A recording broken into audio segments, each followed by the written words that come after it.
What's going on, guys? It's Rainer here. Another episode. I'm so excited to bring you guys. Happy New Year. I know myself, holiday season, New Year, quarantine, lockdown, free time. Bit of a rut. A lot of a rut. Can't downplay it. Wishing you guys all well. I know myself. A little too much time on my hands, a little bit too much time and thought, not enough structure in my day, and that's on me. You know, of course, you're working every day, and you got your day filled, and you can plan around that. And I was having success with that model, but give me full days back to back to back to back to back to fill on my own, and here it is. Here's the rut. It's a nightmare. Applaud anyone in the same battle, and keep fighting. Thinking about all you guys. But so next up on the show, Derek Mathers. Thank you so much to Derek for joining me. He's a retired professional hockey player who I got to see in both junior as well as pro. We have some funny stories of playing against each other, funny stories of skating together in the summertime where, of course we get to truly learn who that person is, as opposed to, I call him the boogeyman a couple times in the video because he was a very scary man on the ice, especially with his gloves off. And so I applaud Derek for getting on here on the show to discuss mental health and struggles endured during and after hockey, and showing a side he admits is one that he's never really shared, and to share it on this platform in this way is something I applaud. So proud of him. Thank you, Derek, so much for sharing your wisdom and your stories with us, and offering your encouragement for those viewing. And really, really excited to show you guys this video. It's the most unedited video yet. Starts with him trying to figure out his camera and ends with us bantering at the end beyond kind of saying bye. And so it's an amazing chat, so raw, so awesome. And again, thank you guys for tuning in and watching, and thinking about you all. Thank you, Derek, for your time, and Happy New Year. Enjoy. How do I start my video? There you go. Video started. Right on, right on. What's up, dude? How you been, man? How are you? Hanging in there. Hanging in there? Yeah, man. Working away. I feel like I had to really work myself up to fucking get here. I ate breakfast like an hour ago. Oh, did you go out last night? No, just Christmas break. Nothing, like. Where you for what? Go to bed for what? Kind of just. Anyway. You're in Winnipeg now? Is that what I saw? Dryden, Ontario. It's halfway between Winnipeg and T-Bay. Okay. Nice. Hometown, living at a buddy's place by the school, working at a school, working one-on-one with a young lad. Snuck myself in here. There's nobody here. So hopefully get better Wi-Fi than what we would have dealt with previously. Yeah, you had to plug in and shit. Yeah, no, that's all good. That's good, man. What else? What are you doing? Are you still working construction? No. So basically I took that on for the summertime. And then, it was kind of up in the air as to whether Belfast was going to kick back off. And turns out they didn't. And then after the construction was kind of coming to a close, this job opening came up here. Oh, nice. And took it on. A friend of mine suggested I apply for it. Turns out she's my homeroom teacher now. And so I'm in the class with her every day, and working with this little guy. And she pulled a few strings, didn't she? Yeah. Thanks to her. But it's like the toughest work I've ever done, for sure. Like it's tough, man. It's like the kid just needs some extra help, but he's testy, defiant, doesn't really want to stay on task, and it's my job. Now you know what our parents went through. Oh man, and like parents, period. Unless you're just handing over the iPad, you know what I mean? Like, yeah, no shit. What a responsibility. But so, yeah, I had a couple options to go back and play, but I just don't want to leave the kid hanging or whatever. And so, yeah, it's tough, man. just kind of sitting tight and, you know, not trying to run off, but want to bad. I mean, it's kind of like ingrained, you know what I mean? Trust me, play as long as you fucking can. Oh, fuck. Anyway, but so, yeah, man, super happy to have you on here. I've had this thing recording the whole time because I've found that in doing this, even in preparation to kind of like hit like go, there's so much, like good value in it, and then afterwards too. But I mean, the whole thing can be edited and chopped up and whatever which way, and send it back to you and see if you like it, and we hit go on it. And the response, I trust your judgment. Yeah, no kidding. If I didn't, I wouldn't be on here. Well, I mean, it's touchy subjects, you know, like you know, it's a lot of stuff that people like tiptoe around, like ourselves included, you know what I mean? Like talking about stuff that, you know, sometimes takes a lot for people to even bring up, never mind like fully discuss and like that. But so 100%, man. Appreciate you coming on here. Quick introduction, little talk about hockey, talk about the time that you tried to put on a show for the hometown in London, and I said no thanks, I want to keep these.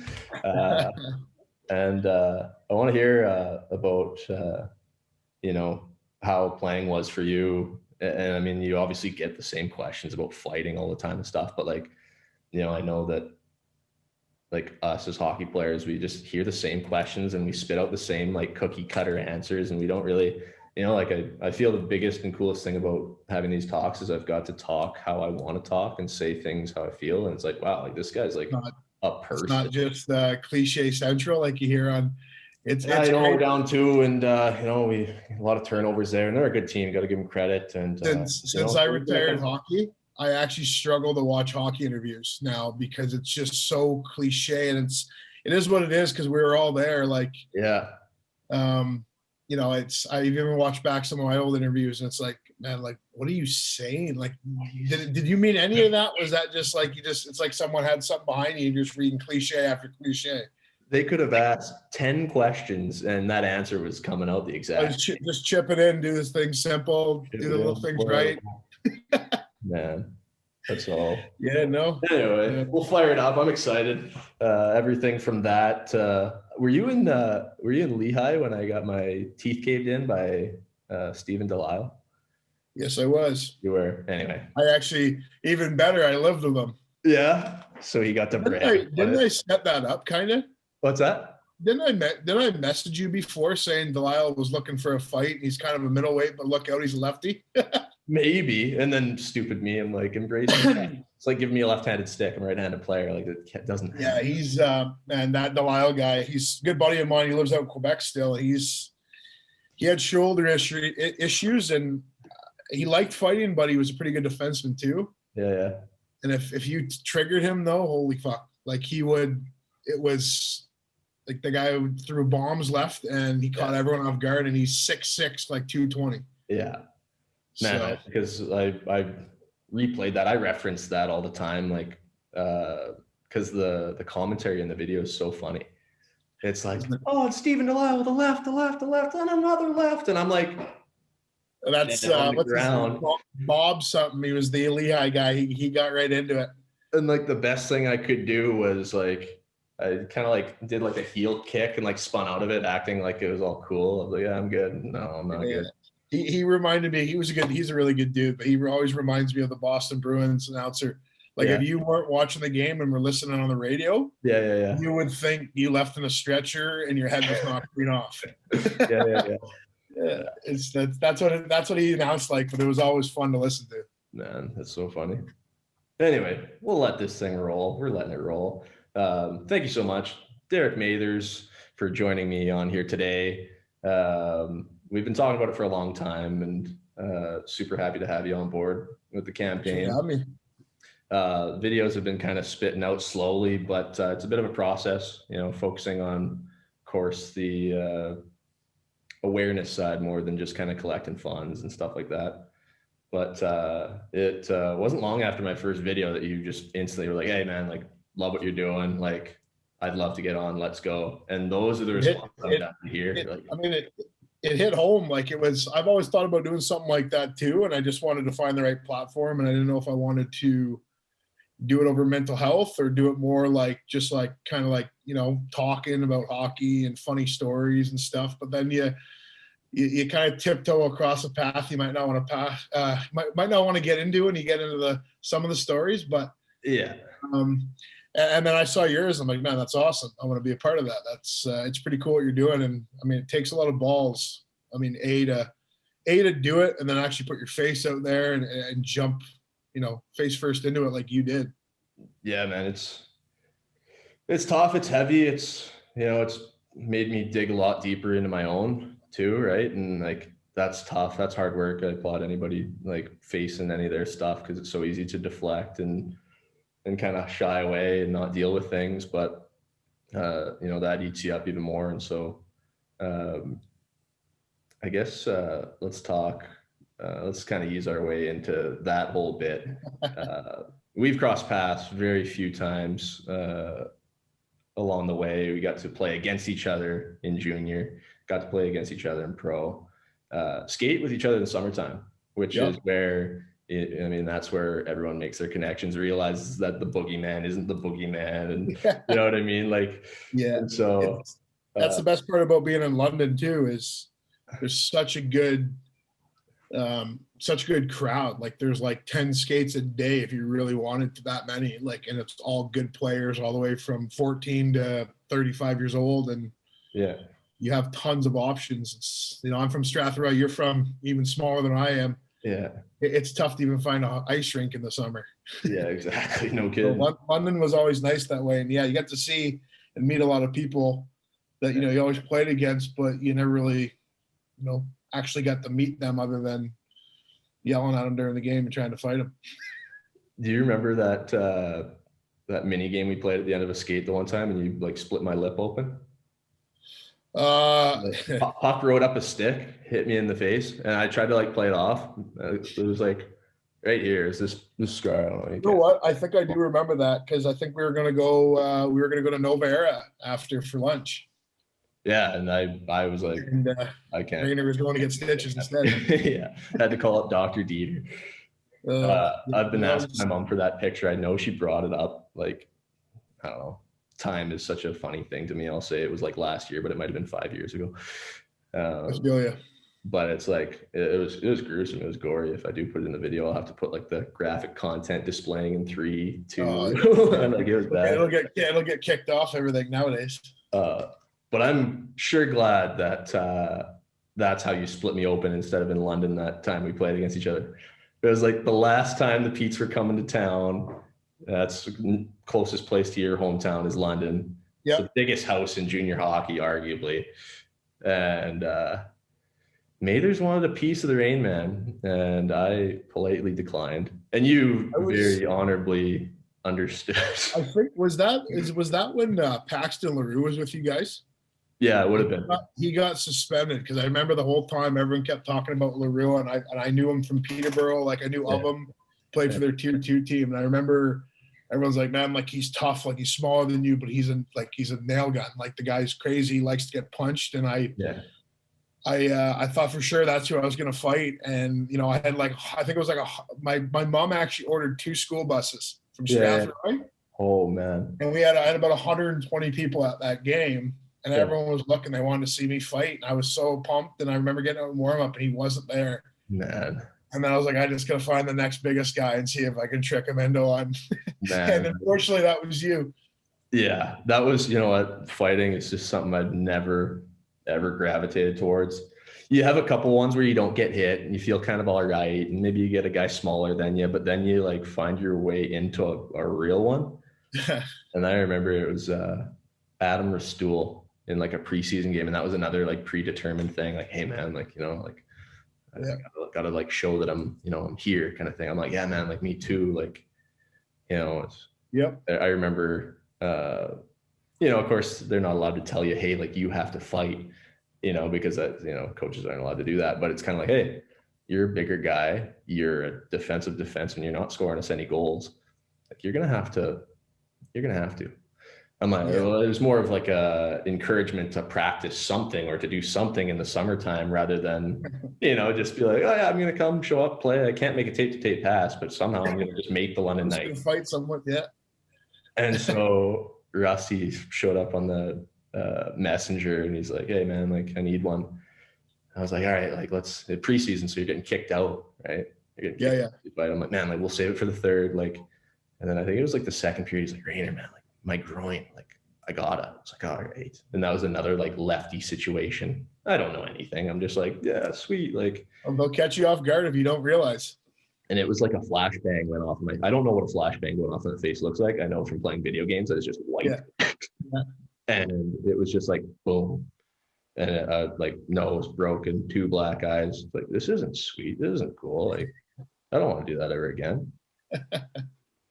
But and then I guess beyond that, like then you defend teammates and you show up when you have to and you kind of just find your way in. But the whole looking for or wanting to was always something I never. And you know what? Maybe had I gravitated more towards it, it would have benefited me and I could have played more of that role. But it's not for everyone, man. I don't know where it ever came from because I didn't fight you don't fight in AAA, right? Mm-hmm. And I think I got in 2 fights in AAA and got like 4 games worth of suspensions out of the 2 fights. Yeah. And then I played my 16-year-old year in Strathroy here for the Rockets. Yeah. I fought twice, but same thing, you're kicked out of the game. Mm-hmm. And I remember my first fight was Emerson Clark. Or Emerson Clark or Victor Terreri, one of the 2. Yeah. They're both preseason games. It was Victor Terreri actually. Yeah. He just asked me to fight. He said, "Are you tough?" And I didn't know who he was. Yeah. Yeah. At that time, he was the tough guy in the league for the Knights. And I said, "Sure." Second period, similar to you. Opening face off, I fight him, and I just put my head down and threw. And it was like for me, like I've always loved watching fighting. Yeah. And then after that, it was like I love this. Like I loved every second of it. It didn't bother me. Like, I've played with guys. I've seen guys go through it where like they can't sleep at pregame and they're sitting there before the game like this and they're mentally freaking out. Yeah. I was never really like that. It was just like there was days before the game where it was like, fuck, I gotta fight LeBlond or I gotta go against Wrecker tonight, and it's it's not fun.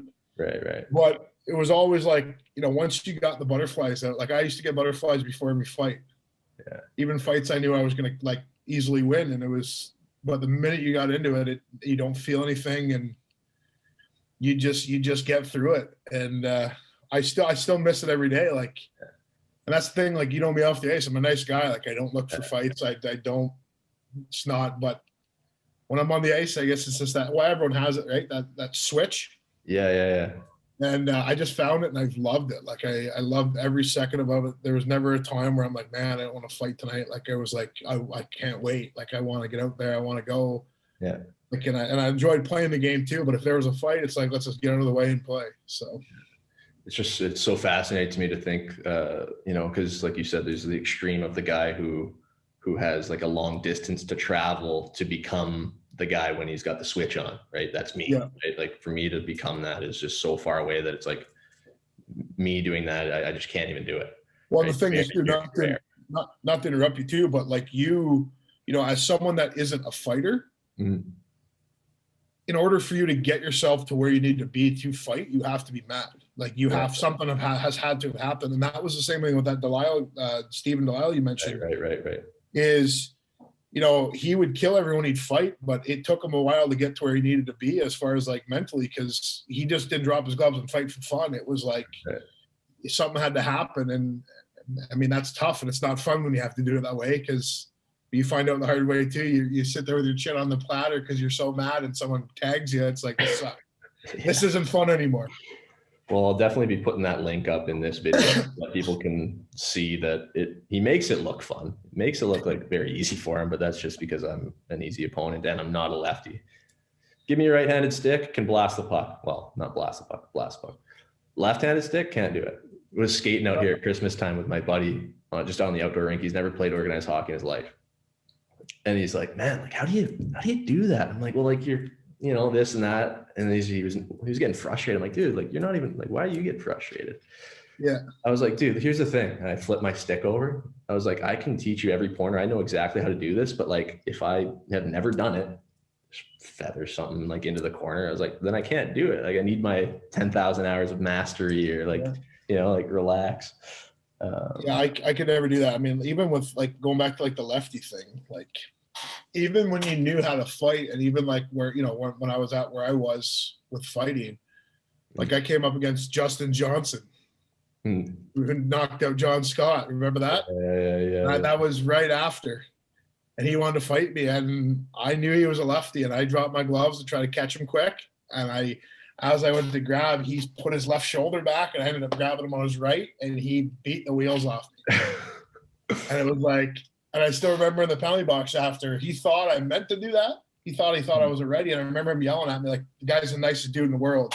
Yeah. And he goes, "Hey kid, like, get on you." And he goes, "You watched the videos before, or did you think I was ready?" I'm like, "No, I fucking missed." He's like, "Oh, good shit. And he just went back to his thing, and I was like, yeah. But those lefties, even Wrecker got me one time too. Man. Those lefties, they catch you off guard, because it's just, and if they're tough like that too, they just don't stop, and it's hard to get your, get to where you need to be. And by that time, you've ate 6, and you're going down. It's not happening for you. No. So I just have noted down here, like, the journey from Derek to Mathers, right? From you at normal to Mathers, the boogeyman, is not a very far journey. What about playing? I mean, you can talk about fighting, but like, let's talk about playing. Yeah. What do you miss about it? What was the love and hate relationship like with the game? Honestly, I mean, I had a couple tough years near the end of my AHL stint with Lehigh. Like, everything was looking promising, and Jay Rosa got sent down. Right. He was on a one-way, so me making peanuts or a guy making $800K. The guy, obviously, Rosie's going to play, and that pushed me to do the ECHL, which was great. And had a coach there, and he didn't think toughness was needed. He thought I should have been back up in the A, and it just never worked out. So that was a tough part. But probably, I mean, my last year in Allen, Texas, like I was texting you a couple days ago, like if I ever have an opportunity to go there and work and live there, I'm gone in a second. Right. I love that place. It was, obviously the lifestyle and like the stuff you get accustomed to.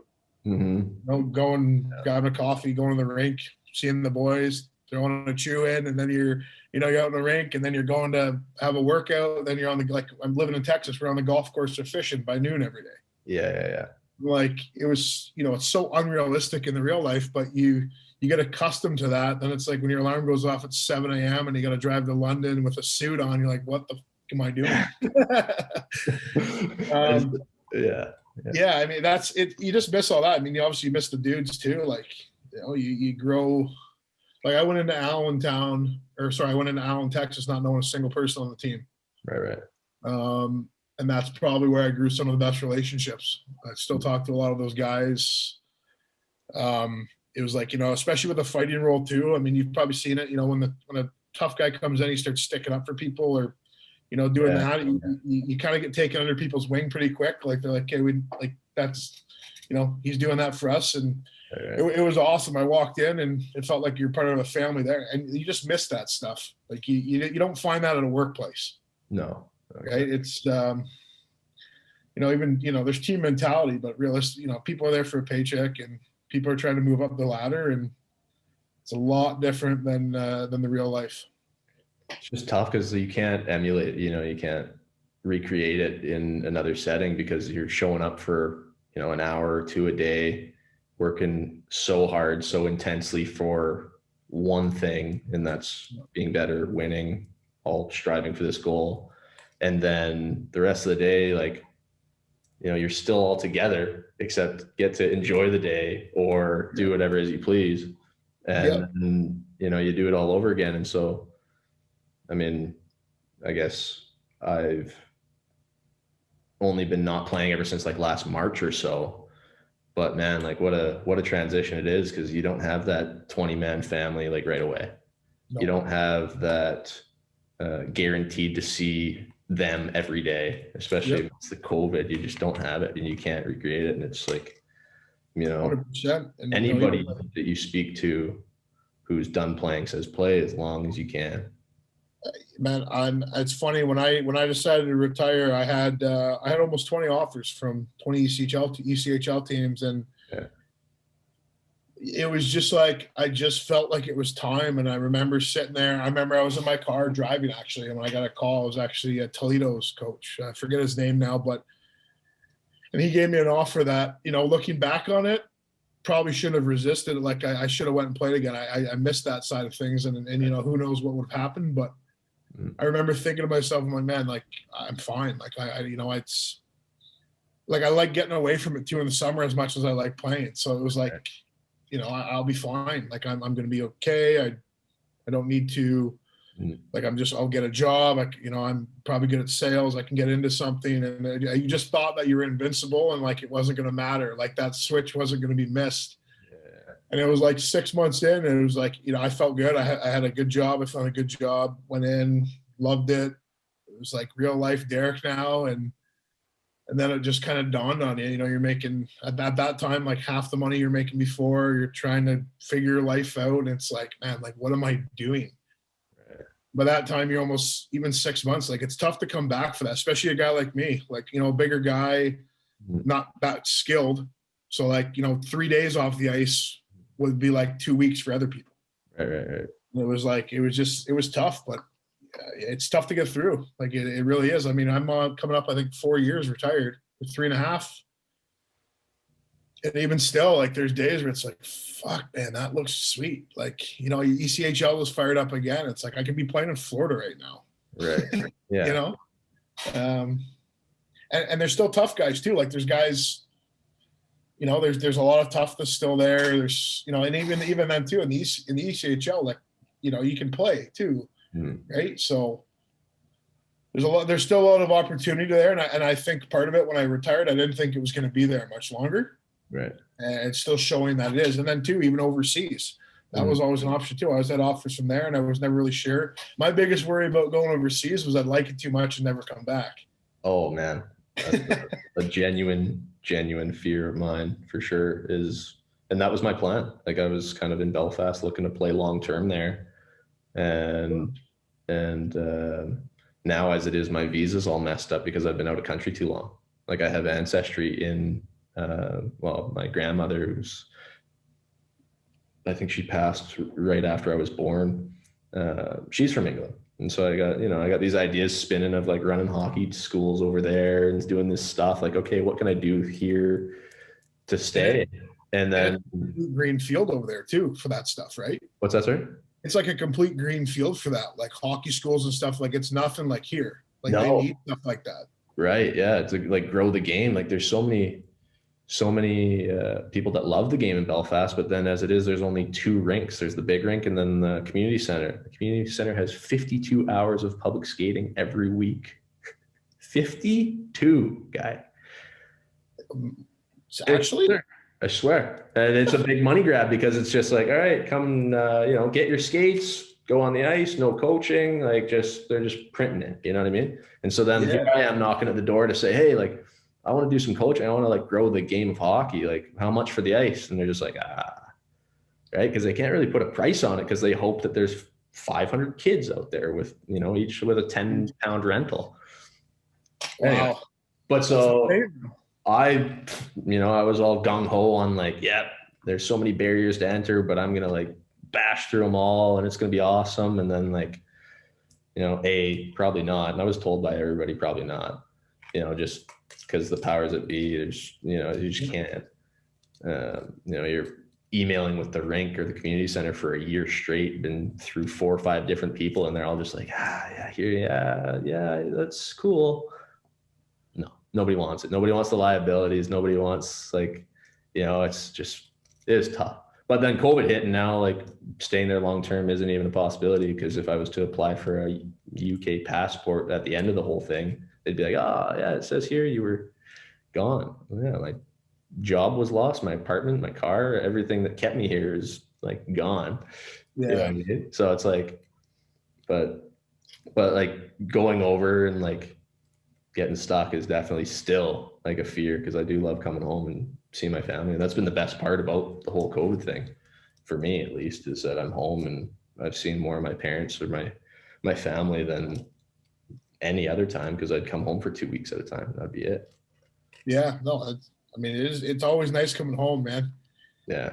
Still, like, it was the best feeling when you finally got, like, you know, even like 3 days at Christmas and you fly home you'd be home for a day and a half, and then the other day and a half you spent in airports. It was still the best time ever. Yeah. But then, you know, just exactly as you said, it's great to come home, but it's great to go back. Yeah, exactly. So, like, I mean, I guess getting back on, you know, the true topic that we're meant to talk about is like, I'm in one. You know what I mean? Yeah. Like, it's not easy. I had it tough.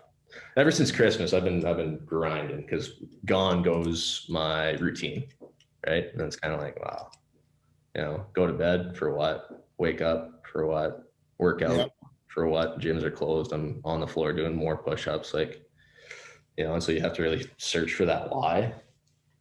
But I mean, just kind of one step at a time, right? Like, it's not easy, man. Like, I know, like, even too, like, where you're talking about, I went through that and I still go through it, man. Like, I gotta get back in shape. I'm out of shape now, which that was a thing too. Like, even like the gym stuff. Like, I remember telling my buddies, it was like, when I'm done hockey, I'm just gonna be jacked, because I'm just gonna go just do the fun shit. Like, I'm not gonna go strong. Yeah. And I still remember, like, I was going religiously for probably 6 months when I retired, because I was unsure, and there was still that in the back of your head, like, you know, maybe I'll change my mind, so I better be in shape. Yeah. And I still remember going in there, and like, I was still training with a personal trainer. I still, you know, had all my workout programs. I was still strong because I was training up. And I remember going to like Good Life in Strath here and started doing the workouts. And I remember I was in tears. I was like, what the fuck am I doing? Like, what am I, like, why am I squatting this way? Why am I to go to the office on Monday? You know what I mean? And for the longest time, it was the toughest. So I used to go in there and just ride a bike for 45 minutes just so I was doing something. But it was like, and it's so tough to get back. So if you're able to continue doing it, keep doing it, because for me, it was, you know, I'm behind the 8 ball now, and it's not hard to get back into it. It's just, for me, it was just killer, because everything, like, especially for me being a bigger guy, like, everything I did was diet and working out, like, and if that ever skipped, you know, you're back to square one. Mm-hmm. And I just remember, I'm like, what am I doing? Like, what am I doing this for? And, you know, it's a bad mentality at the time, but you're not thinking, oh, this is to be in shape and healthy. It's, I'm not playing hockey. Why am I doing this? Sure. You know? It's like your logic towards the whole thing. It's the whole time you've ever done it, it was to perform. You know, it was always for something. Like, that was the wind in your sail, man. Like, the only reason you were there was so that you can show up to camp in shape and earn your job, earn your spot, and then become part of a family. And now it's like stepping into a gym some days or doing a workout some days is like, you know, it just brings up what you're missing so bad, you know, like, you're just like, absolutely. And you just question, like, you know, it's so easy too to like back out of workouts, because you don't need to go. Like, when you're playing hockey, you'd have the odd night, right? You'd end up at Cowboys or something stupid till 3 a.m. and you still would be at the 8 a.m. workout, because that was what was ingrained in you and you just had to do it. Well, and that's the only way those nights made sense for you. Yeah. Well, and if you were with a group, then they'd be there in the morning in the same state. And it was just such a, like, you know, you know, say like you have a big night and you have practice. Yeah. Like, everyone's kind of got a glow. Everyone's like feeling it. Everyone's like, you know, you got to keep it like hush, because everyone's you don't want to be exposed. And like, because of that, you're better. And like, why is guilt such a hell of a fuel? You know, the whole rink smells like A535. Except boys are snapping it around. So it's like, we'll let her fly. Everyone's got 17 pieces of gum and everyone smells like A535 to cover the booze smell. And the coach is like a magnet. He's like, you can't get too close to him. You're just like constantly like staying away. Talking like this. Yeah. And then there's that assistant coach that's just like, God, yeah, like, you guys are, I had a good one in Adirondack, Riley Cote, who used to be an absolute savage in the NHL. yeah. He was always, he was always that guy, like, just be like, you guys are fucking idiots, but my God, it was shit like that. But like that stuff right there, right? Like you and me get laughing because like that's what makes it so special. Yeah. Because it's just, and like I said, you can't replicate it because you do that in the workplace now. You're walked out, you never get a job again. But like, right. Professional sports is just, it's built so much differently. And like, unless you're actually there, right, you can't really describe it. And then the same thing too is like, you always hear, like for me too, is like, oh, welcome to the real life. Right. It's like, I understand that. Like, I'm not questioning that this is what normal people go through. Right. It's like, if you went through what I went through and understood where I've been, you'd understand the struggle that I'm going through. Right. And a lot of people, like, it's hard to connect, right? Yeah. Because, like, even like I talked to my brother. My brother's in plumbing since 18. He owns his own company. Right. And, he's like, oh, it must be nice. And it's like, yeah, it is. But, yeah, if you switch shoes for a second, there are sometimes maybe I wish I would have just been a plumber at 18. Right. Might have been easier, right? Like, it might have just been the transition wouldn't have happened. Obviously, you don't. But there's, you start questioning that stuff. Like, what if, like, what if you didn't know how great it was so that you could, like this, what if I would have just chose the normal route, would have been easier. And obviously at the end of the day, you just get through what you're going through, and I would never give it away for the world. But, there's times when you're down, and you're probably going to go through it if you haven't already, where it's like, you're working at your job or something and you're like, well, what am I doing? Like, what, like, you start questioning everything that you're doing. And it's like, what if I would have like just did this when I was like 19 and went to university or something, and I'd be higher up, and you just started thinking about all that stuff. Yeah. That's my most immediate struggle right now is like, what am I doing? You know what I mean? Yeah. Like this, like I could do something, maybe not this exact job or whatever, but like, like there'll be something for you after. Like, what are you doing? Like, go and play. You're in your prime, like 27 years old, like staying in shape, like all for that reason. That's still my like motivation is like, yeah, man, like I'm going to be back. Yeah. But of course, I've found purpose and value in what I'm doing and don't want to turn my back on it. It's just so conflicting. It's like I'm dying to go. I mean, every year for the last at least 10 has been a seasonal, like, all right, I gotta go, done, everything off, see ya, new family, new friends, new life, new apartment. And then, amidst that, you kind of like, I don't know about you, but next thing I was going to ask you is that, were there ever tough times while you were playing where you were like, what am I doing? Yeah, absolutely. Like even, the hardest one I went through was probably, I had a girlfriend there. That never made it easy. There was stuff that happened there, but there always is with girls, and then you move them down, and no fault to her at all. It was just the situation we were in, moving to Texas, not knowing what we're getting into, and being 22 years old. You think you got the world by the grasp, and then you realize it's not that easy. But yeah, there was a time, the hardest part for me was probably my last year, actually. And I think that may have had to do with me even, having an easier time retiring at the time when I decided to, was with Alan. Had an amazing year. I was the tough guy. I played, probably 15 minutes a night, played a ton. Steve Martinson, the coach, loved me. And that year I signed a one-way AHL deal. And what happened was, because I was on a one-way, you were only at playoff time, you were only allowed to have 3 one-way AHL contracts playing playoff time. So the OA rule. And the thing is, he fucked it up, I realize. Right. So I show up to practice one day, got a game in like 2 days, starting playoff. And was like excited playing. I don't remember the name, Travis Howe.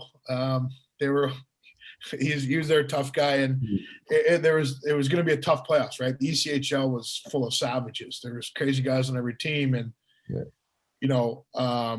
remember getting home and Martinson called me and he was like upset, like not in tears, but you could see like it wasn't bullshit. Like he was like, man, like I fucked up. I'm like, what happened? He thought I was on an ECHL contract because I was supposed to be, but then they signed me to a one-way. Mm-hmm. And he doesn't pay attention to that, right? That's agency to me. That means nothing to him. So they put 4 of us in, and they came back and said, you got to get rid of 1.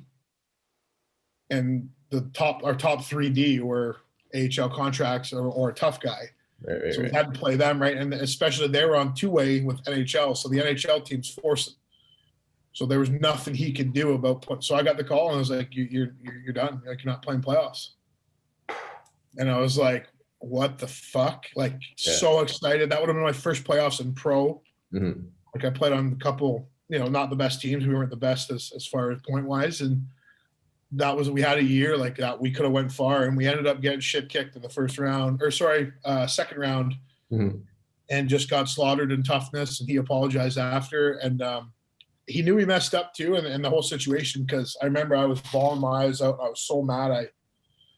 To be transparent, I think I put my fist through a closet door at that time, because when I was so devastated. I was so excited. Mm-hmm. And I called him back, like, I think maybe the next morning. And I was like, I'm staying around. Like, you guys got to figure out, you can pay me, just give me $500-600 a week. I'm staying around. I'm mm-hmm. just going to coach. He's like, I'll call you right back. He's like, yeah, we can do that. And the coolest thing is too, a fellow named Dyson Stevenson, who was one of my best buddies on that team. He started talking to guys, like talking about putting up their own money to keep me around when they found out what happened. They were all going to pitch in like whatever it was to make sure that I was still getting a little bit of money while I was there to live. And they ended up getting approved by the team, and they paid me $600-700, and I was there for a month and a half more, and got the coach, was on the ice with them every day, and all that stuff, which was shitty, but like I love that place so much, and I love those guys. It was like I can't leave. Like if I left and had to watch this playoffs on television, like I'd lose it. You kind of stepped away as if you were like injured rather than like gone. Yeah, like I just go on the ice with tracksuit and run practice with Martinson, pass pucks, and then play scrimmage at the end and fuck around. And everyone loved it because when you're in that role too, you're kind of like the jokester, and you're the one that gets the boys kind of riled up a little bit. And so it was fun. It was really cool though when that all happened. But that was probably the worst call. And I mean, unfortunately, when it happened, that was the end of it. Like that's, and I never actually really thought about it until we're talking about. Mm-hmm. I think that may have had a big part of it, because if the season would have went, we would have played playoffs. I might still be playing in Allen, to be honest with you. Right. Because I love that place so much. It was amazing. Mm-hmm. But is what it is. I guess shit happens for a reason. It was a tough go though. It's almost how you have to think so that you can be all right with, like you have to say that it happened for a reason so that you can, not drive yourself nuts about where you've kind of landed beyond that. Yeah, no doubt. My last year in North America, I was split between the Charlotte Checkers and the Everblades. Yeah. That was during my 3rd year pro, and that was the first time I'd ever seen like Coast League action. Yep. And so 2 years in LA organization, and then decided to, shift gears and just try something new and try to go to somewhere where I might do better. But, you talked about the numbers game, like the situation I went in, it's like, I didn't realize it until looking back. Like I was like, that wasn't going to work. You know what I mean? Like, what am I doing here? You got like the bit of the boys club mentality. I look back at it, like, amidst the top 6D men on the Charlotte Checkers team, you have names like Chelios, Lowe, Wesley, and Samuelson. Samuelson's the coach. Josh Wesley is in the organization. Chelio. Like, it's just like, I was like, I almost want to get on the phone to the agent and be like, what was this? What was the plan? It's that. And then they have 2 more like first round defensemen. Like, I'm not playing. And even on top of that, even if you beat a position out, you're making whatever X amount of dollars. These guys are making $1 million. Well, I was the only contracts, so you're like you're shit out of luck. Like they're not paying someone $1 million to play in the coast. Yeah, so I was the only D-man in Charlotte at one point who was on an AHL East Coast deal. Every single guy was on like an NHL deal of some kind. Yeah. And so, the story then was, hey, when somebody gets hurt, you're in. That turned into 2 full months of watching hockey from the stands. And it just drives a man like berserk, man. All I want to do is be on the ice. I'm getting bagged at practice. And every weekend it's like, man, I hope one of these guys goes down so that I can play. But then you get so like lost in it. You're like, man, I don't even want to play. Confidence is shattered. You sit out 2 months, like you can only replicate a game so much in practice. Like sitting out and like, because when you get in that rhythm, and I went through it too, is when you get in the rhythm of sitting out 3 playing 1, sitting out 3 playing 1, sitting out 6 playing 3. Like you have zero confidence, and especially for guys like when we're bubble guys like you and me at the one point, yeah, where it's like they're looking for any mistakes so they don't play you again, right? Because it's like, oh, this guy he's lucky, and like going like I could always back it up with the fighting side. You don't lose that side, but just simple plays, right? Like especially the tough guys and 4, 5, 6 defensemen. Like you mess up once, you just have a seat, kid. We'll try again in a month, and it's like. Yeah, but then you're watching everyone else make mistakes, but they're constant players, and they have that trust. It's like, well, you can't get the trust if I sit in the stands for 6 of the 9 games this month. Yeah, but no, it is what it is. Here and say I got screwed. Like I look at this and I just get it. I'm like, yeah, of course. Like I'm not playing. Could they have snuck me in for one? Yeah, maybe. Was the guy that warmed up like multiple nights in a row with like a hip like groin issue, like. Man, it's a 3-3. He's had groin issues since last weekend. Like, give him a rest, like just a little bit. Let me in there. But so tipping point, that situation, we were on the road in Milwaukee, and I was dying for that Sunday game. I was like, I need something. I need anything right now. Get me in there. This guy's groin is hurt. Takes warm-ups. I don't play. All right, I'm back in the stands. I'm doing face-off stats, and I'm sending, and I've been doing face-off stats for 2 calendar months, and but I'm just bitter, right? So I'm doing the bare minimum. I'm giving the fraction, but not the percentage. Yeah. Podorowski 2 for 4. This guy 3 for 6. Of course the percentage is 50 or 33 or like, and there's like 5 guys that took face off, so it is very just simple. I'm just kind of like send it on, whatever. And it was after the first period, and I'm like, I'm hanging by threads in the stands, right? Like I'm just like in the dumps. And the video guy goes, Kevin, please send percentages. I'm sitting there like, ha. If there's anybody you can joke with, it's hopefully the video guy. I said, yeah. He says, Kevin, we don't have enough time in between intermission to do that. It's your job. And I'm like, my job? I snapped internally. I totally like lost it. Next thing you know, there's like 5 minutes left in the second. I've been just staring into abyss. Like I haven't taken a single stat. I've sat the whole first intermission after the text. I've sat the whole period. Next thing you know, the period's over and I like snap back in. And I was just in a fit of rage. So I was just like, man, like I just left. I left the rink. Left to the rink. My goal was to get to the apartment or the hotel, get changed into my street gear, so that by the time anybody was even near the hotel, I was like so gone. I was just like, hey, phone off, just sitting in a bar, just another one, just so mad.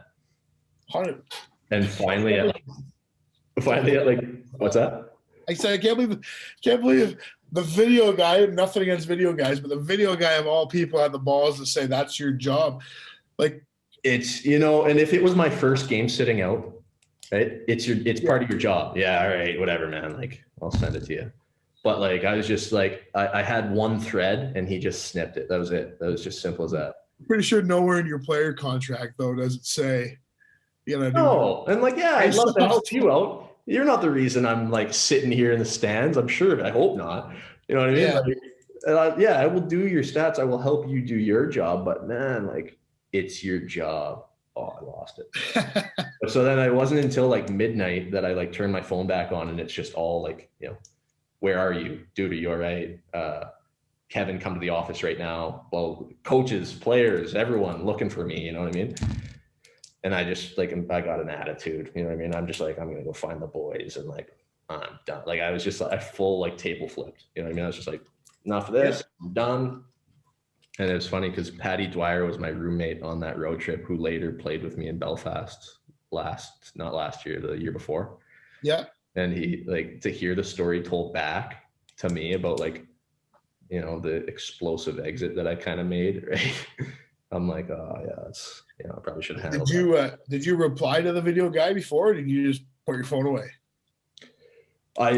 No, he said it's your job, and then I just sat, and then I turned my phone off to everyone, you know, and it wasn't like we flew the next morning. I come in still just, you know, I'm just ready to tear a strip, and sure enough, the assistant coach, hey, what happened? You know what happened? Like this happened. Like this is ridiculous. I'm here to play. I'm not part of this team until I'm on the ice with them. Like my job. You want to tell me about anyway, I just lost it. You know what I mean? And big thanks to Ulf Samuelson, who I didn't speak to at the airport, but later when, you know, you get off the plane, you know, I might have been still buzzing in the morning, right? Like I was not sober. Get home, realize that I've, you know, basically just crashed this whole plane. Like kind of like, now it feels even worse. I'm like, oh, okay, now I'm not hiding. Everyone can see that I'm just like exposed and like mad and like, and so he called me, and he gave me a you know, he like showed like humanity rather than the coach side. You know what I mean?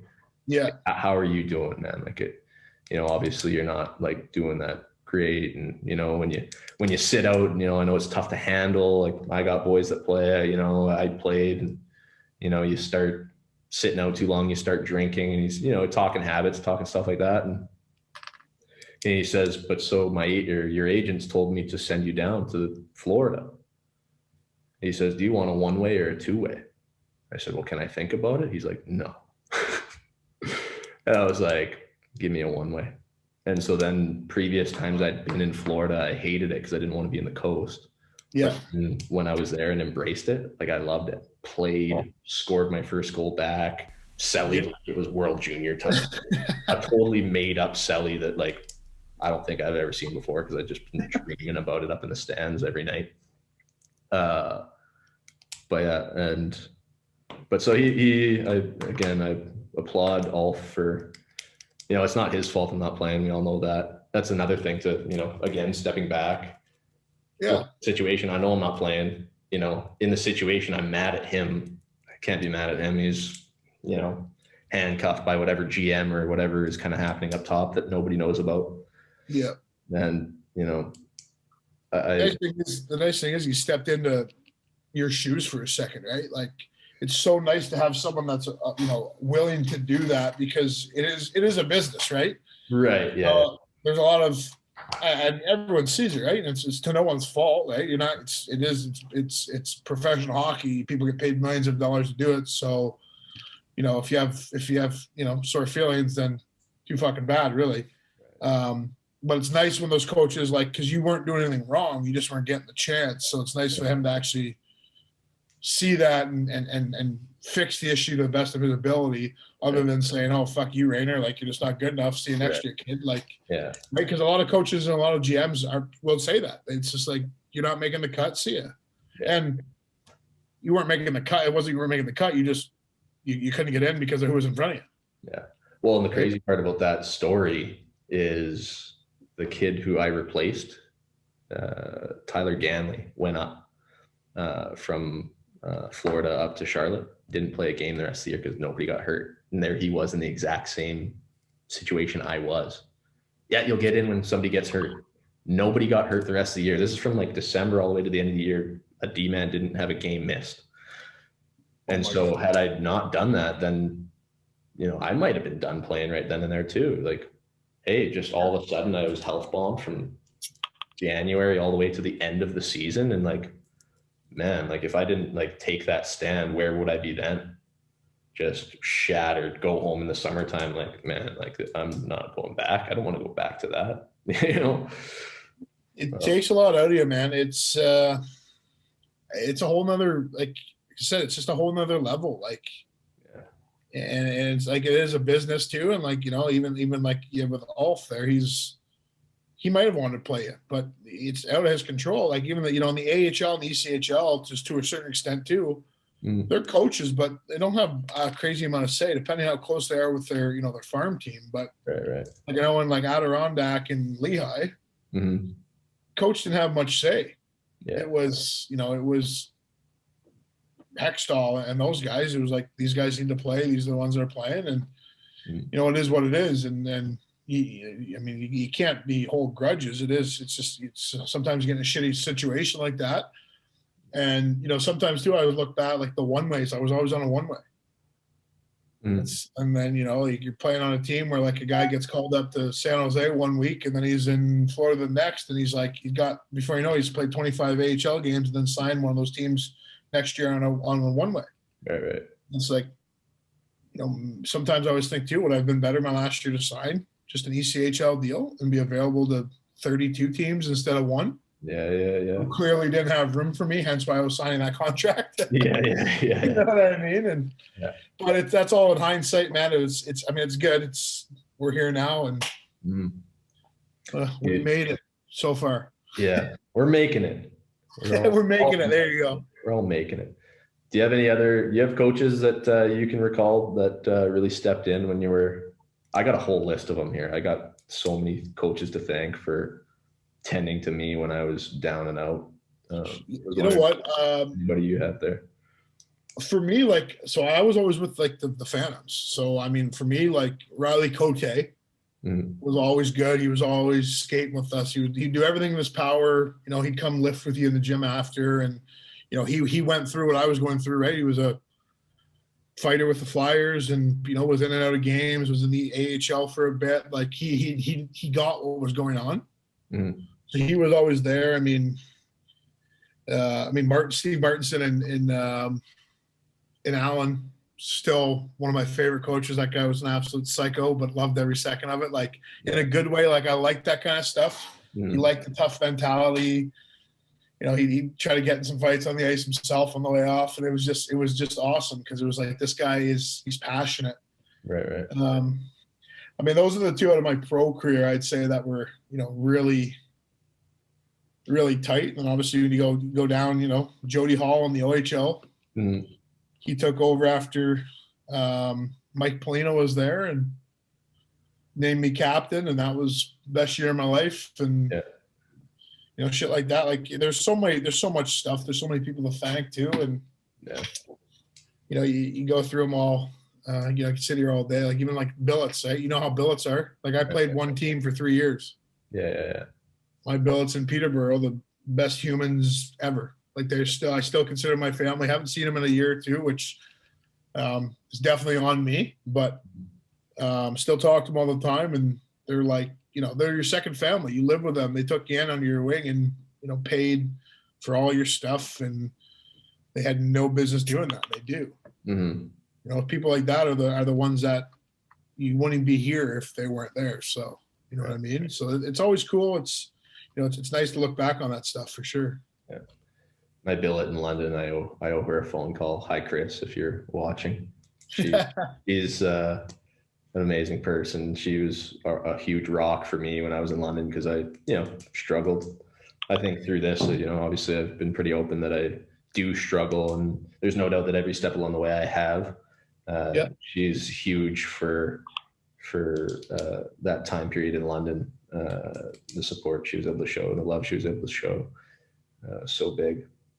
Back to coaches during that same time period, Rob Ramage pulled me aside once, and he pulled me aside, and his story, first round pick, decorated, and gets caught in a drunk driving accident where his best friend is killed.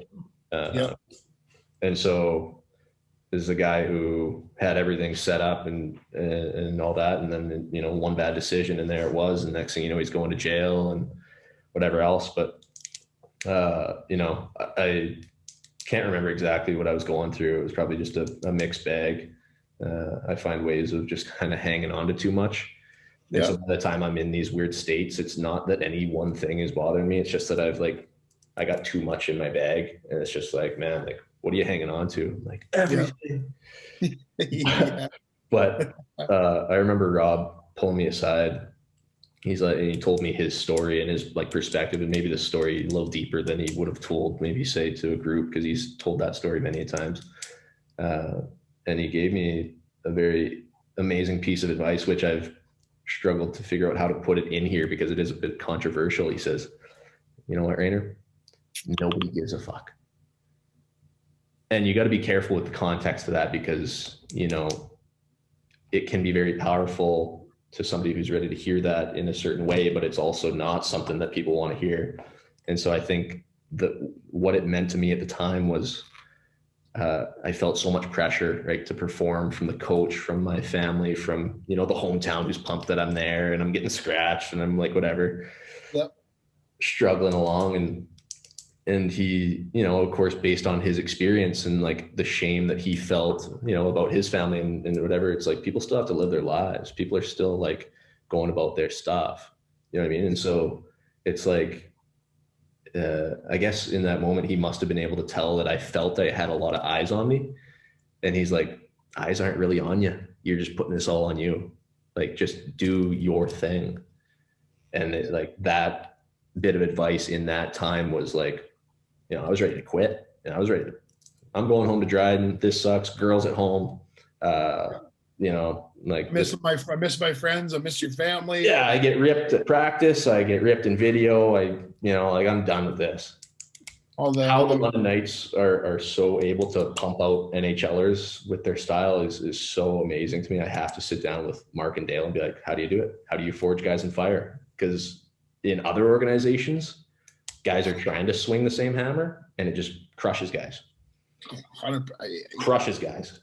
I've never understood what they do there. And I almost had the opportunity my last year, almost got traded there, and I didn't go. And I would have, sometimes I wish maybe I would have, just to see. Man, I mean, it was amazing to be able to go from there to Sudbury, just because of, like, you know, they got you ready. They kind of hardened you. They didn't, you know, and they are proving that they're not breaking guys, but they're turning guys into pros. Okay, look what Dale did with the Washington Capitals. The guy was like, yeah, I'll come fix Ovechkin. Yeah. Had Ovechkin blocking shots and playing playoff hockey, and they almost win the cup. And then he goes home. They offer him a huge contract. He's like, I'm good. I'm going back to London. Yeah. Yeah. Like, but, you know, he has a good thing going. He's built an NHL enterprise in an OHL barn. Like, yeah. No, they probably make more money than half the NHL teams. Like, it's crazy what they've done, and, you know, they have such a good system there that he wasn't willing to go to the NHL full time. It was almost like he just proved a point. Like, this is how good I am. Watch what I can do. Yeah. He came in and just went like this. Showed what he could do, and then he's like, I'm going back. I'm, you know, back to the team I own. But there you go. This is possible. Yeah. And arguably changed Ovechkin's career after that. Like, the guy, he's been a completely different player since Dale Hunter got him. Yeah, that is wild. I never really thought it through that much. Yeah. But anyway, quickly through this, Mike Stuthers, Chris Height, they were in Ontario. They gave me a similar talk. Just kind of like, hey, what's going on? How are you? Which, you know, goes a long way. Tato had in Florida. Amazing guy, amazing man. I got to see, not necessarily firsthand while I was there, you know, how much compassion he had, but I was able to see a couple of teammates he was able to show that for. And now, since this has happened, him and I have had great discussions, and he's a dear friend of mine.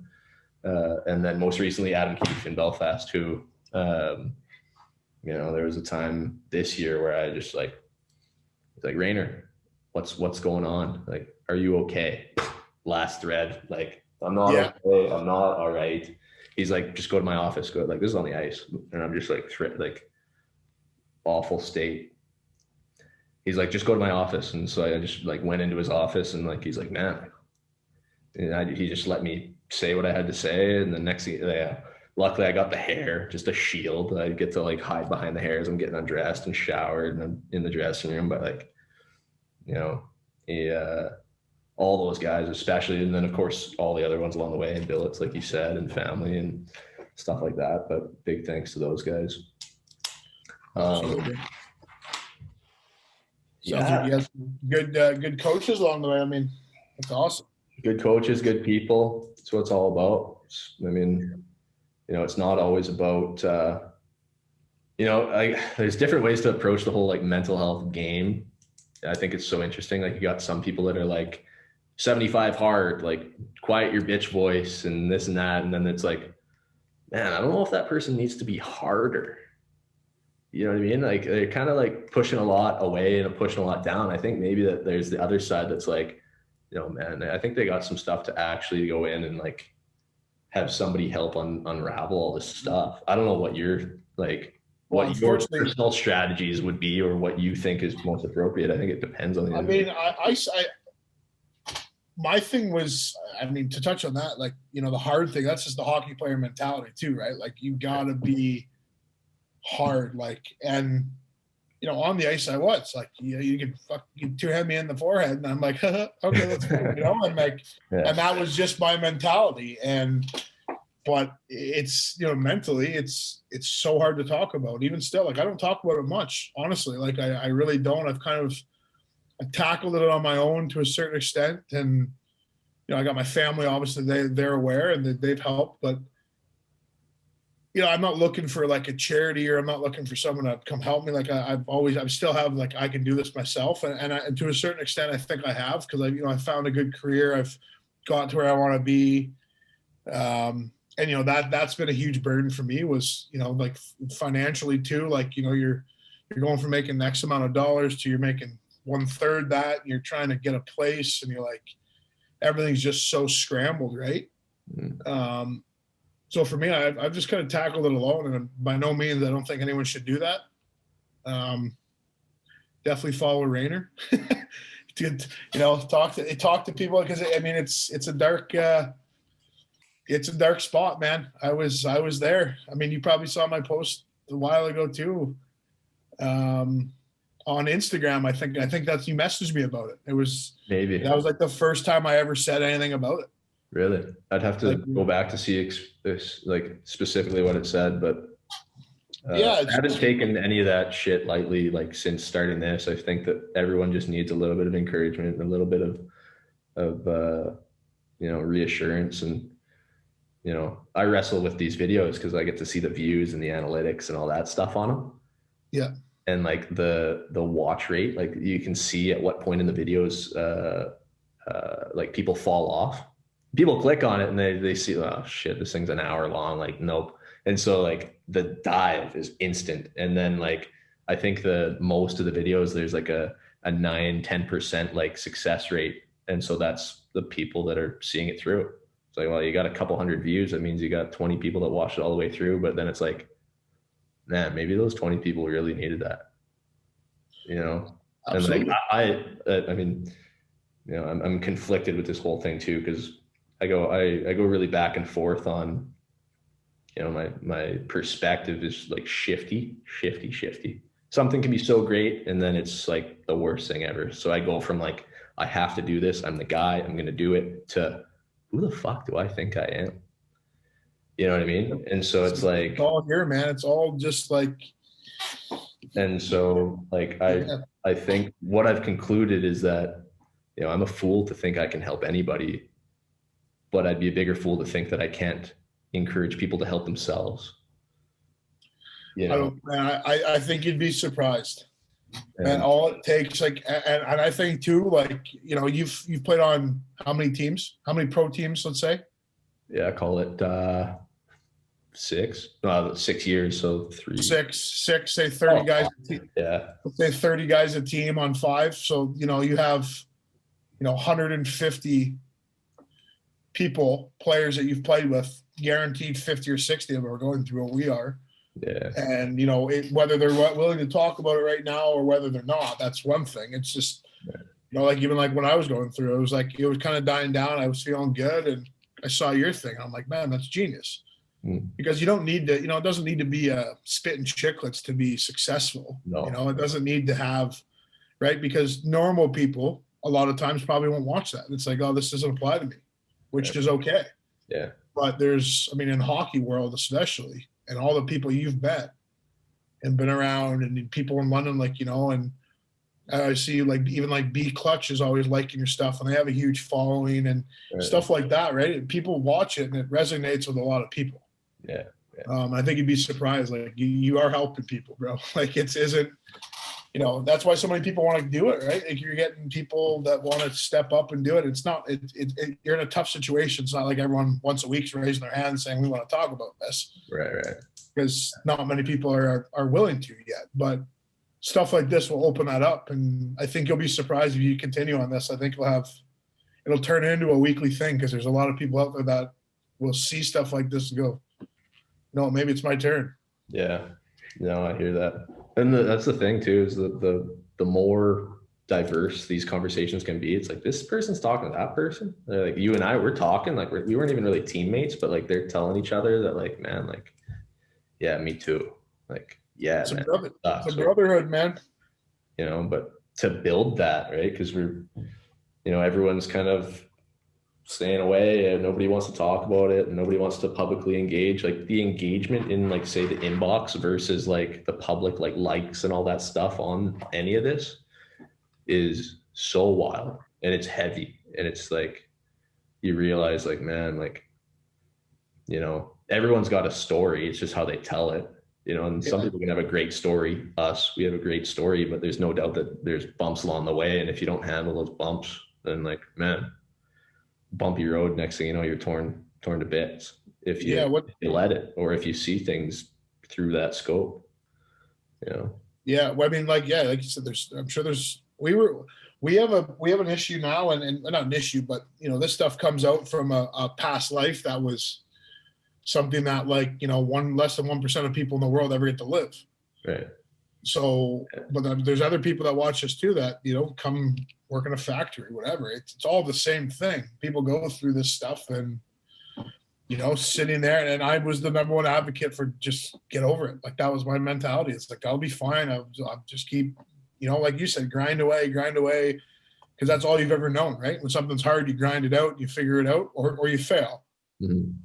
You're not going to fail on something like this, because, you know, obviously that's not an option. Right. You got to battle through it, right? It's and the first thing is talking about it, whether it's something like this, whether it's, you know, having someone reach out to you, like even like a check-in, right? I have some buddies too that, you know, one of my good buddies, I'm going to shout him out, Kevin Kingba.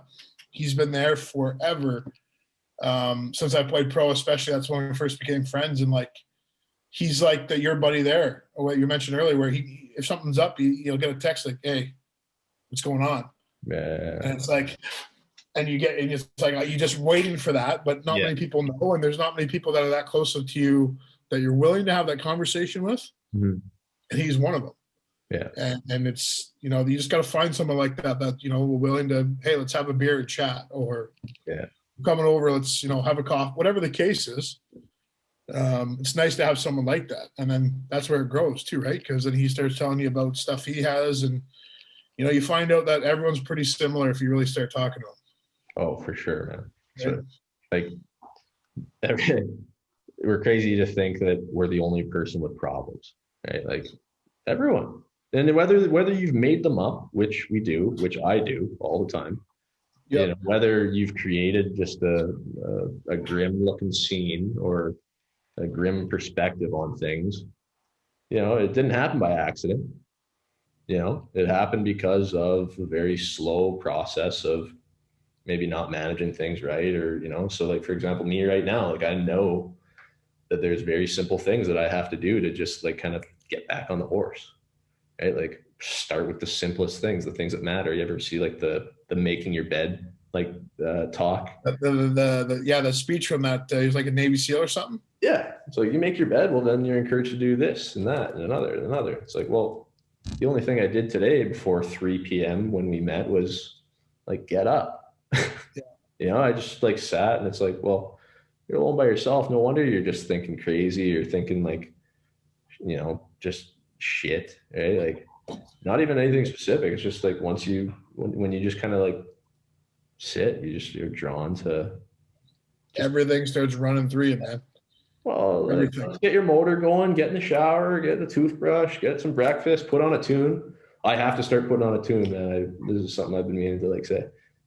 This summer, the best state I was ever in, I'd wake up and I had 2 songs that I put on. First one was Living by Dierks Bentley. So you set on for 6 because that's the first line of the song. Yeah. And then the next song was a Lil Wayne song. What's it called? Applaud by Lil Wayne. It's just like this. Like next thing you know, it's like 6:05 and you're like dancing, like, man. And you know that when you put those 2 songs on, that's what ensues. Like, do that. Do more of that. Do that every time. Do what you got to do to like get yourself up. You know, but why don't we do it? Well, that's a question that we all kind of get to answer. My thing in late is I'll go grab a coffee and I'll just go for a drive. Like on a Sunday, you know, you're sitting around, you're doing nothing. It's just me. I got my dog. That's it. It's like, you know, it's sunny out. It's a fuck. And you starts going. It's like, I'll go grab a coffee from Tim's and drive around. And sometimes you drive for 5 minutes. Sometimes you drive for 30 minutes. Sometimes you end up stopping at 2 or 3 buddies' house. They're outside and you end up having a beer. And, you know, it just breaks up the day though. Yeah. Because there's nothing worse than laying there and you're like, and it's almost addictive too.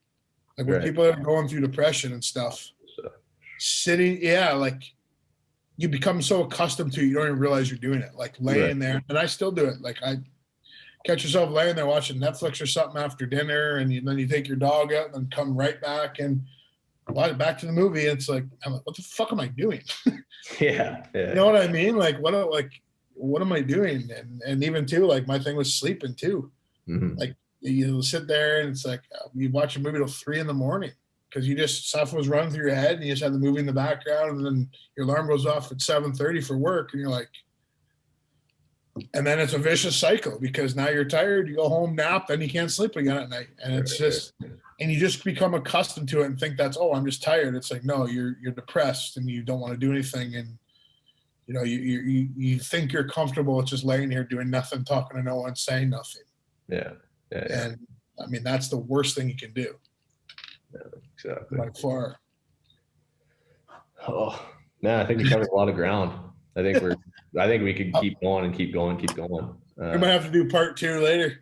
Man, that's the funniest part about all this is I'm like trying to wrap it up, right? Like I'm like, because it started as a haircut, right? Like I said I was going to cut my hair, but now it's like I'm gonna get, you know, like it's just ridiculous. I might have 2 donations of hair up there.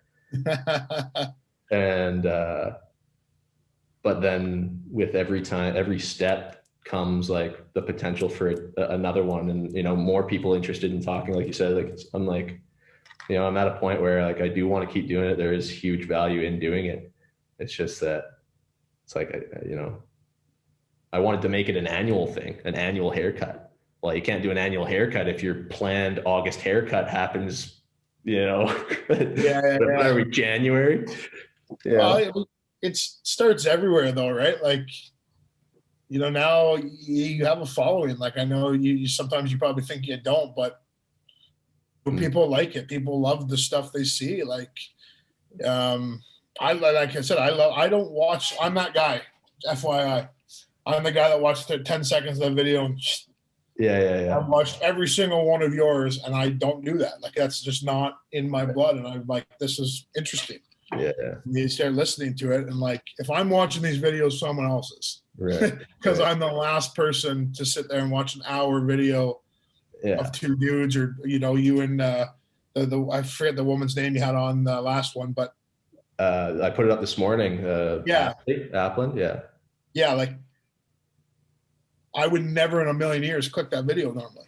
Right. But it drew me into it, and you're talking to hockey people, and I mean that's what people, you know, especially with what we're kind of talking about the hockey side of things, people will like that. Yeah. You know, people see that stuff and it resonates with everyone. And, you know, between you and me, how many teammates have we had in the last 10 years? You know, there's probably 300-400 of them. Tons.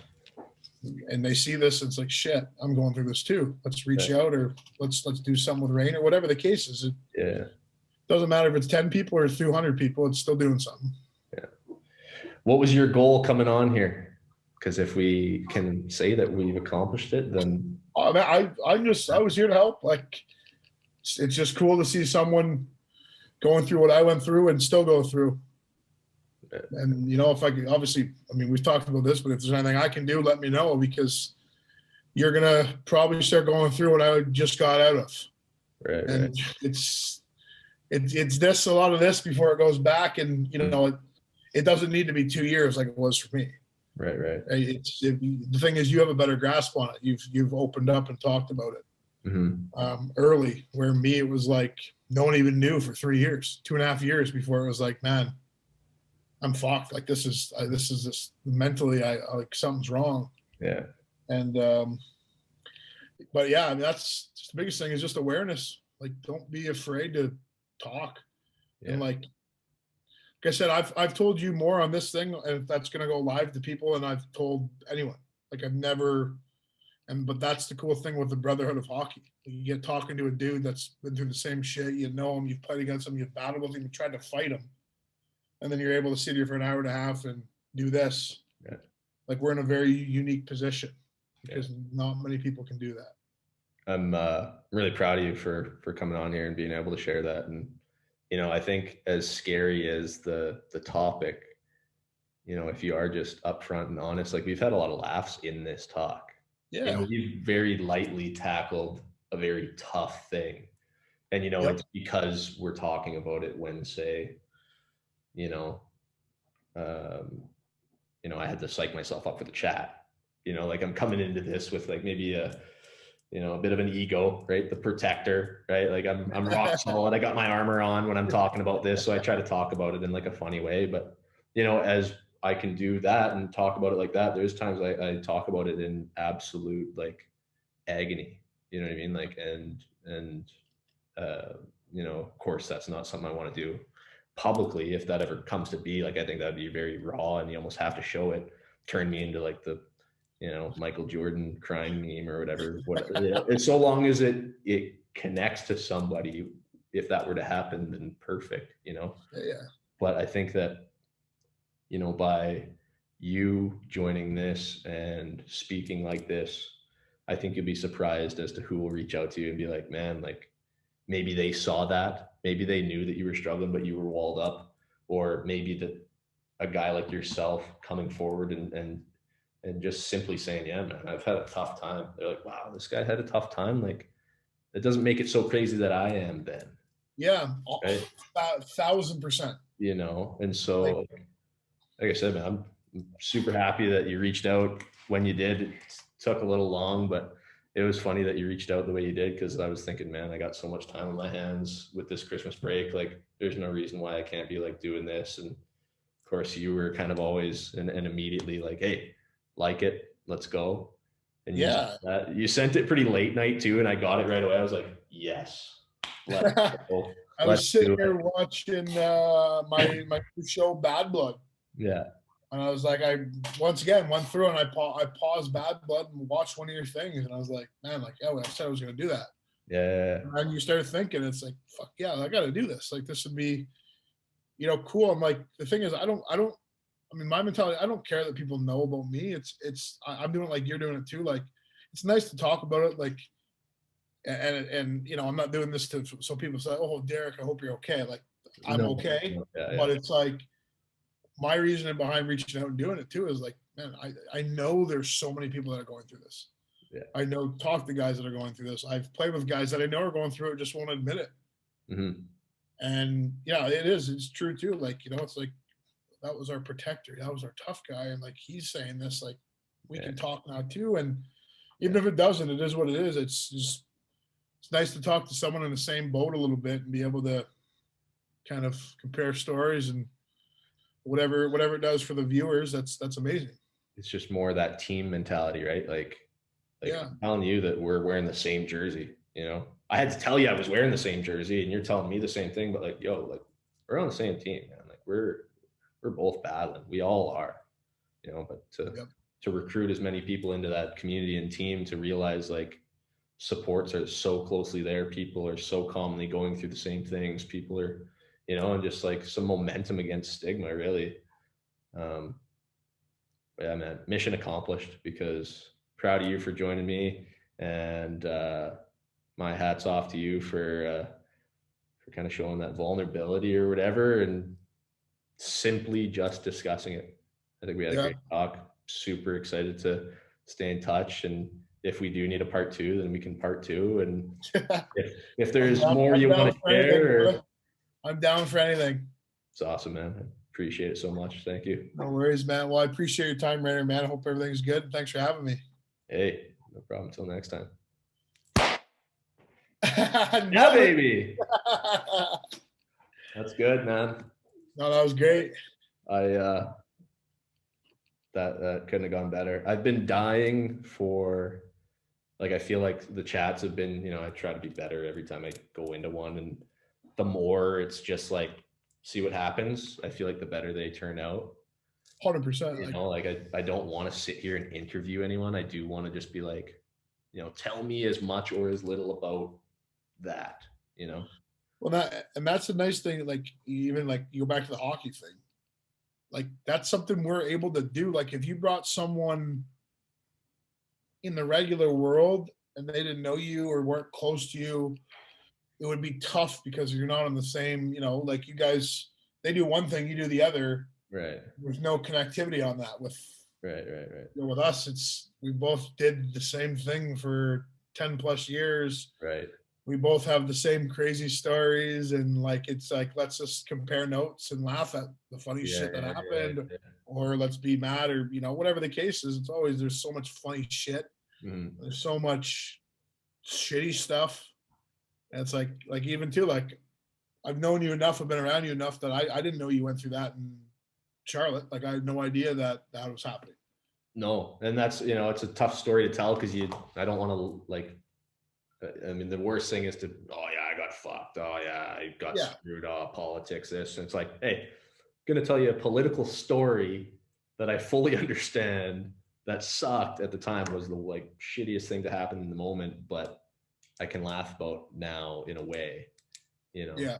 And yeah, I mean,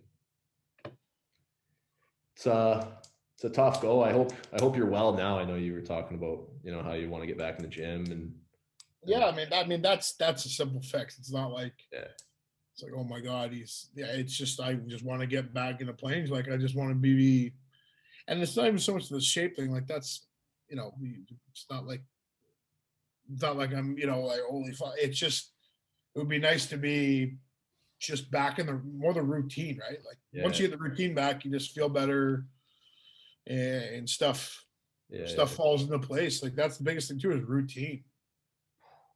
Like, man, it doesn't help. Like, you're going through a tough time too with COVID. Like, it's not helping. It's not, I mean, not using it as an excuse, but you're kind of behind the 8 ball too, because any rhythm you want to get, you can't really get, because really your rhythm right now is stay home, be safe. Yeah. You're working around kids too. It's like, you got to be really fucking careful. So it's like, you really can't do much. Yeah. So that's, because there's things that you might use to boost yourself out of a shitty time. That's like, it's just off limits. Like, going to see this person in this group, sitting down with this person at coffee, going out to this place that you like to go to with this person, traveling to this place, right? Love to just get up and bounce. Like, if I could, I'd be in London, or would have been in London at some point, just to, like, I just have to go see my London people, and, however long that lasts, but just that trapped feeling, I guess. Yeah. Literal and metaphorically kind of thing, like, as much as you want to build that up. Well, at least you got a job and stuff. At least you're doing something, because I mean, like, you look at what people are going through that own businesses and shit, and like, you're like, we're 27 right now. Yeah. You're being 47, and all your life's work is just being crumpled in front of you and nothing to do. Mortgage, kids, savings, retirements. Yeah, your company of 40 years, your bar for 40 years that pays all your bills and your mortgages through, all of a sudden shut down for 9 months. Like, paycheck to paycheck, but you've missed the last 8. Yeah, exactly. Like, or more, or like, it's a fucking crazy world. it's a tough people, and like, you know, what you're going through right now, and with the COVID thing too, it makes it that much harder. That's maybe why it came to, I mean, I don't know, but maybe it came to fruition quicker too because of that. Right. Yeah. Right? Because you've been in quarantine, you've been not quarantine, but you've been around, you know, a small town. You see a few buddies, you hang with your family, but it just gets so repetitive. And like you are, I've known that from you. Like you're the free spirit where it's like, get in my car, I'm driving to London. Yeah. I might be back in a week, might be back in 3. I don't know. Sure, I might go to Sudbury now. It's like, yeah. I remember that about you, and I remember that was always like your thing. It was just like, you'd be like, I'm like, what are you doing in London? He's like, oh, I'm just here for a couple of weeks. I'm gonna skate. Like a month later, I'm like, you still in London? He's like, yeah, I'm living here. The fuck? Yeah. You know what I mean? I don't know someone didn't show up.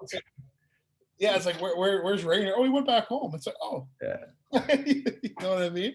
Yeah. You know Gibby, right? Dave Gibbs. Yeah. Did you buy a vehicle off him ever? I still have mine from I still have a Dodge Chrysler 300 Sport, but I'll probably buy mine. I don't want him to hear this though, but no, I'll probably buy mine. I want to go back to a truck, so yeah. He like the one time I showed up in London, had a place set up, lined up. I like was pulling into London, and the guy was like, "Oh, like here's the thing." Like, I was like, "What the like?" I'm in London with my car. I can't even see out my rearview mirror. You know what I mean? Like, I got so much stuff in my car. I'm ready to move down to London. And I told Gibby, and Gibby's like, "Man, like just come stay with me."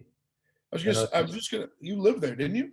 Yeah, I've lived with him twice, but the first time he like let me stay, he was in a 1-bedroom. Him and his wife were in a 1-bedroom apartment, and I crashed in the living room for like a month.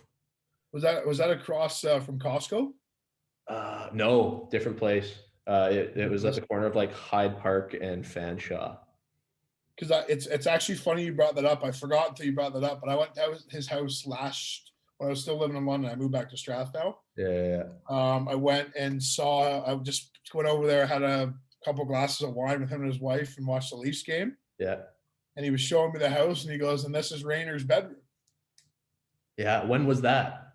That would have been a year, maybe 2 years ago. So his house was like Fanshawe, Hyde Park-ish, like it was the new one he was in, but it was still like being built around it, kind of like it wasn't completely done, I think. Oh, okay. If that's the one, because I mean the ongoing joke is he's like, "Man, you have a room like whenever," because like I'm on the couch. I'm like, "Dude, like, are you sure? Is this okay?"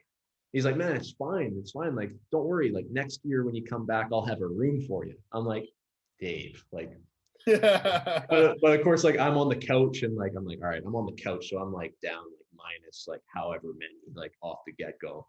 So like I was just making sure I was just really diligent about like, you know, cleaning up, vacuuming. Oh, I rearranged the cupboards. Oh, I like went and got like groceries. I noticed you guys were low on this, and like just trying to like, not be a nuisance. No company over, no like partying. But like even if you have a person who's being good in that situation, it's still kind of like, man, like, you know, this guy's got to get on the couch. That's his mentality though. Since I've known Gibby, he's just like dead to the bone, do anything for you, like shirt off your back. And like the funny thing is like we met like kind of through like he played for like junior D or C in Park Hill, and he played with a few of my buddies. Yeah. And like he knew of me through them when I'd come watch over Christmas break. Yeah. And then like one time he said something to me over like Instagram. Then we met one time at a party. Yeah. And then like when we both were in London, it was just like we became like not like hangout boys, like just because of busy schedule, because I love to hang with the guy. Yeah. We're just like always messaging, and then I was in the car business for a bit. He was getting into it. Yeah. And he still tries to get me to come work for Courtesy Ford every fucking day.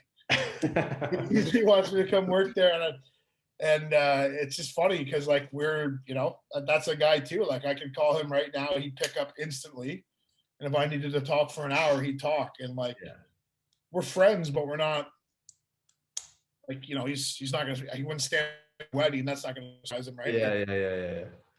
He's that kind of guy though. Yeah. He's just so amazing. But so then the next summer he had a house, and like, you know, this is your room. Like nobody's ever stayed in it yet. Like it's yours. Is that his new one? It was a new house, right? Now he's in another one yet. And so now he's in one. I've never even seen it before, and that would have been the one that was like being built around him because he was definitely in the other one when it was like new. And like, trying to think, because he did say this is Rainer's room. So, but this might have been, I just pulled the U. That might have been 3 years ago. Okay. And I said last year. Yeah, I don't know. I'll have to ask him. I'll tell him that we spoke because he's. Well, no worries, bro. I'll let you go. I gotta go get my dog at my parents'. Hey, man. Again, thanks so much. Talk very soon. Look forward to seeing the finished product. If I'm down that way, I'll be sure to let you know. Let me know. See if you can do something. I just realized I'm sitting right under a fucking light, so see if you can do something about the glare. Try to do something. I'm just kidding. It's all good, brother. All right, man. Take care. Man. See you, Rainer. Until next time.